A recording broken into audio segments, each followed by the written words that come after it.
I'd like to spend a few minutes, thanks, Rick, talking about these and then review where we're going to go next time.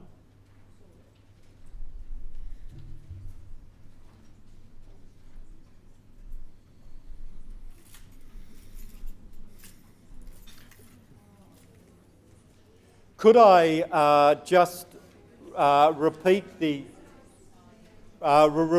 point I made a few minutes ago? We won't get the data changing. Your children won't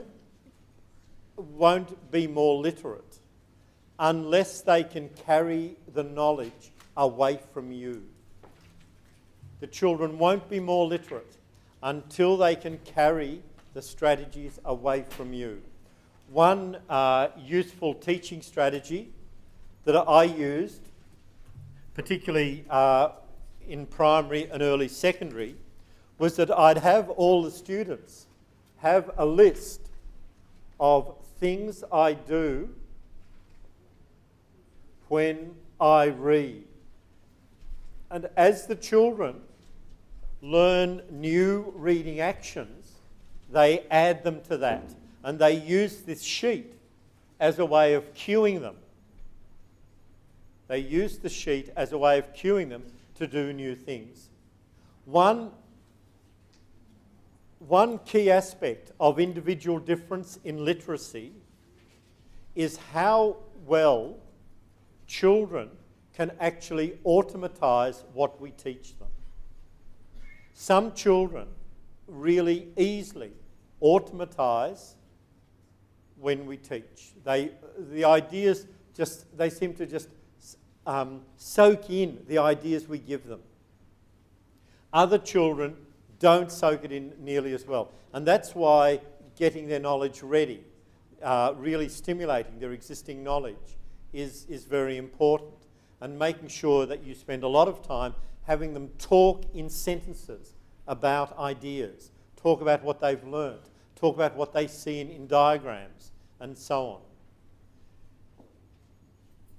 The children who are probably slowing down your teaching and who are not learning as well are the ones who find it hard to learn in verbal ways and who find it hard to automatise what they're learning.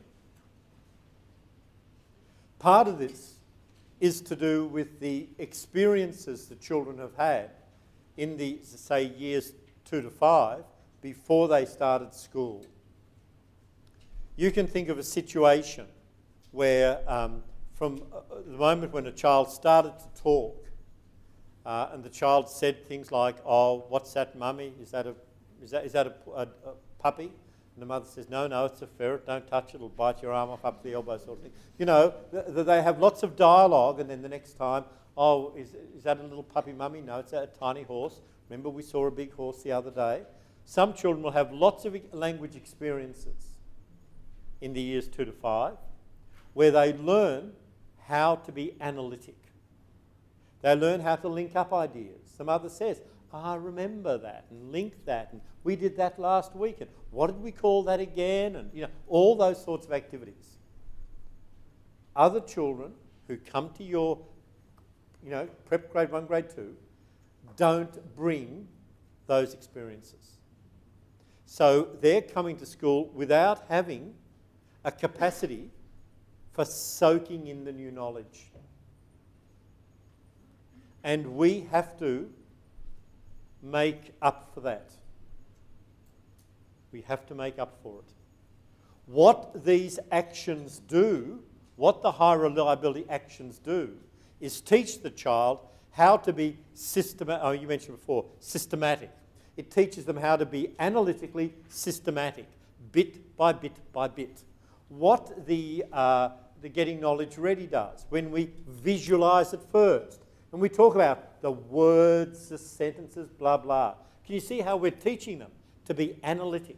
I designed it so we could make up for the sorts of experiences that children haven't had. Now, you learn much faster when it's 1-to-1 than you do in a class of 30. But we haven't got that luxury. We can't be a pseudo-parent with each child. And so the business of having the reviewing at the end of every session is important to get it into their memory. The business of helping them make links is very important because we're trying to make up what the children didn't have earlier. And so we need to put those sorts of things into place in their teaching. But remember also, if the children don't get to be able to talk about the particular actions that they're using, they're not going to carry them away from us. They'll do them when we say, but they won't do them anywhere else. And so they're not going to be able to use them to work for themselves. I just really want to push that. And remember, you don't all have to agree with me. You can argue with me. But I think I'm being accurate in what I'm saying. And we need to work on those things.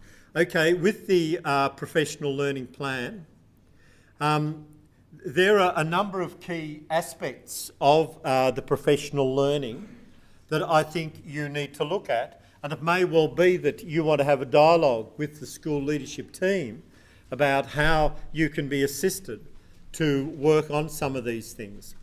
One, the first activity is where you look at building a particular strategy into the content that you're teaching. So I'm going to have the children in grade 3 and 4 work on mini beasts. Now, if I'm going to be targeting vocab, building up the meaning-making motor, then I need to make sure that I can see how to do it with that content. How will I go about building in to the content that I'm going to be teaching the meaning-making motor activities? And what will I be having the children doing? If I'm going to be working on getting knowledge ready, I need to look at the content and say, how will I do that? So the first activity I need is I need to have time over term 3 and term 4 to look at the content I'll be teaching and to modify that content so that whatever the strategy is, I can be pulling it out. And I also need to look at the content to say, how will I scaffold the